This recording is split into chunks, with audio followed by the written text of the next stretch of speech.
Good morning बच्चों, class 7th। ये आप लोगों का 10th लेसन है कुंभा का आत्म बलिदान। ठीक है, इस चैप्टर में हम लोग एक वीर योद्धा के बारे में पढ़ेंगे जिनका नाम है कुंभा। ठीक है, ये कुंभा महाराणा प्रताप के सैनिकों के साथ कार्यरत थे, उसी के सेना में भर्ती थे। लेकिन उन्होंने अंत में क्या किया, खुद ही महाराणा प्रताप के सैनिकों के साथ ही युद्ध किया और अपना आत्म बलिदान दे दिया। ये क्यों किया ऐसा उन्होंने, ये हम लोग आगे के चैप्टर में पढ़ेंगे। ठीक है, सबसे पहले है कि आज़ादी किसे प्रिय नहीं है, चाहे वो जीव जंतु हो, पशु पक्षी हो, छोटा हो बड़ा हो, कोई भी हो, आज़ादी सभी को प्रिय है, सभी स्वतंत्र रहना चाहते हैं। ठीक है, एक छोटी सी रियासत है बूंदी, वहाँ के मुख्य निवासी हैं हाड़ा जाति के राजपूत। ठीक है, जो बहुत ही परम वीर और नितांत स्वाभिमानी होते थे। लेकिन और उन्होंने क्या किया, एक बार महाराणा प्रताप के सैनिकों को हरा दिया है। छोटे से टुकड़ी ने महाराणा प्रताप के विशाल सेना को हराया है।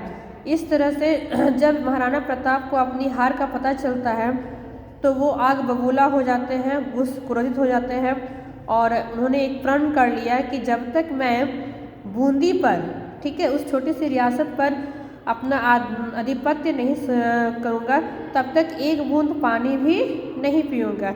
ऐसा उन्होंने ठान लिया, प्रण कर लिया। ठीक है, तो उनके मंत्रियों ने क्या किया कि किसी तरह उन्हें इस प्रतिज्ञा से बाहर निकालना है। इसके लिए उन्होंने एक सुझाव अपनाया और जिसमें उन्होंने एक शामिल किया कि एक छोटा सा बूंदी का किला बनाया जाए। ठीक है, मैदान में बनाया जाए, नकली किला बनाया जाए और उसी पर नकली तरीके से आक्रमण करके उसे जीता जाए, ताकि महाराणा प्रताप का ये प्रण जो है, ये जो उन्होंने ठान लिया है, उसे खत्म करके उन्हें पानी तक या फिर अन्नपान दिया जाए। इसके लिए उन्होंने क्या किया, एक छोटा सा मैदान खोजा, वहाँ पर बूंदी का नकली किला बनाया। जब एक सैनिक वहाँ से गुजर रहा था तो उन्होंने महल की सुंदर बनावट को देख करके वहाँ पर रुक गए, वहाँ घूमने लगा और कारीगरों से जा कर के पूछा कि यह सुंदर सा किला जो मेरे बूंदी के किले की जैसा लग रहा है, वो यहाँ पर कैसे है। तो कारीगरों ने उन्हें बताया कि यह एक बूंदी का नकली किला बनाया गया है, छोटा सा उसका एक प्रारूप तैयार किया गया है ताकि महाराणा प्रताप की प्रतिज्ञा को तोड़ा जा सके, उन्हें अन्नपान जलपान करवाया जा सके, नहीं तो उनकी तबीयत खराब हो जाएगी, वो बीमार पड़ सकते हैं। तो इसीलिए नकली किला बूंदी का बनाया गया।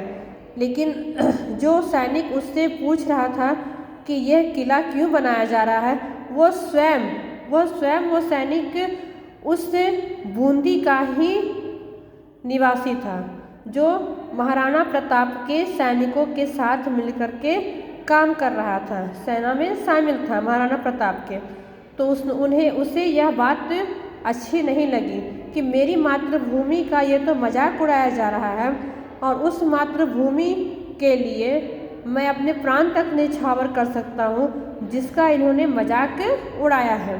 तो इसलिए उसने क्या किया, इसके लिए उसने अपने अन्य हाड़ा सैनिकों के साथ, माने अपने जाति वाले सैनिकों के साथ मिल करके एक सेना की टुकड़ी तैयार की और उसी बूंदी के नकली किले में रातों रात जाकर के पहुंच गया, ताकि जब महाराणा प्रताप सुबह को इस बूंदी के किले पर आक्रमण करने आएंगे तब उन्हें मैं बताऊंगा कि यह मेरी मातृभूमि का किला है जिस पर आप मजाक उड़ा रहे हैं और जिस पर आप आक्रमण करके अपना झंडा फहराना चाहते हैं।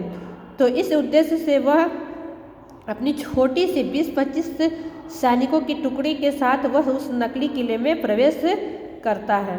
और जब सुबह को महाराणा प्रताप अपने सैनिकों के साथ उस बूंदी के किले पर आक्रमण करके उसे जीतने के लिए उद्देश्य से आते हैं, तब ये कुंभा जो सेना था उस सेनाओं का प्रधान था कुंभा खुद उस महाराणा प्रताप के सैनिकों को बताता है कि यह मेरी बूंदी है, यह मेरी मातृभूमि है जिस पर आप लोग आक्रमण करना चाहते हैं और इसे नकली रूप दे करके मेरी मातृभूमि का आप मजाक उड़ा रहे हैं, इसलिए मैं ऐसा करने नहीं दूंगा। और उस समय कुंभा कहता है, वीर कुंभा कहता है कि मेरे शरीर में जब तक रक्त की एक भी बूंद होगी मैं ये अपनी मातृभूमि का अपमान करने नहीं दूंगा आपको। और आप बूंदी पर तभी अपना परचम फहरा सकते हैं जब तक आप हम सभी हाड़ा राजपूतों को मार डालें, तभी आप हमारे लाशों पर गुजर करके अपना परचम यहाँ पर फहराएंगे। इस तरह से बोलते हुए दोनों सेनाओं के बीच एक तरफ कुंभा का हाड़ा राजपूतों का सेना था और दूसरी तरफ महाराणा प्रताप के हजारों हजार सैनिक थे। दोनों तरफ युद्ध होता है।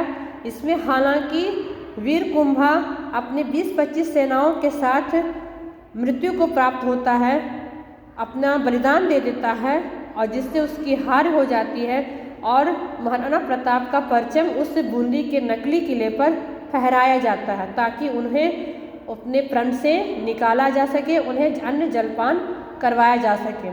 इस उद्देश्य से उनका उद्देश्य तो पूरा हो जाता है, वो जीत जाते हैं, अपना परचम फैला देते हैं, लेकिन इसमें वीर कुंभा हार करके भी अपना जीत बना देता है, अपना जीत कायम रखता है कि मैंने अपनी मातृभूमि के लिए अपना प्राण न्यौछावर कर दिया। मेरी मातृभूमि मेरी है जिसकी रक्षा के लिए मैंने सिर्फ मात्र 20-25 सेनाओं के साथ उन हजार सेनाओं के साथ युद्ध किया। ठीक है, तो इस तरह से हाड़ा राजपूत वीरता को प्राप्त करते हैं और हार करके भी जीत जाते हैं, लेकिन महाराणा प्रताप और उनकी सेनाएं जीत करके भी हार जाती है। यहाँ कहा गया है कि सचमुच कोई जीत हार से भी ज़्यादा बदतर होती है और कोई हार जीत से भी अधिक शानदार। क्या कुंभा की हार तथा उसका आत्म बलिदान किसी शानदार जीत से भी अधिक गौरवपूर्ण नहीं है? यहाँ एक प्रश्न चिन्ह दिया गया है। ठीक है, और कहा गया है कि क्या उसकी हार जीत के समान नहीं है? तो नहीं, हाड़ा राजपूत जो थे कुंभा के जो सैनिक थे और स्वयं कुंभा जीता है क्योंकि उसने अपनी मातृभूमि के लिए नकली बूंदी के लिए नकली महल के लिए लड़ाई की, युद्ध किया उस विशाल सेना के साथ। ठीक है बच्चों, तो इस चैप्टर को आप लोग थोड़ा सा घर पर रीडिंग करेंगे, पढ़ाई करेंगे और इस वीडियो को अच्छी तरह से सुनेंगे तो आप लोगों को पूरी कहानी समझ में आएगी। और तो इसका प्रश्नोत्तर अभ्यास कार्य में अगले वीडियो में आप लोगों को बताऊंगी। आप लोग इस चैप्टर को रीडिंग करेंगे घर पर ठीक से। Thank you.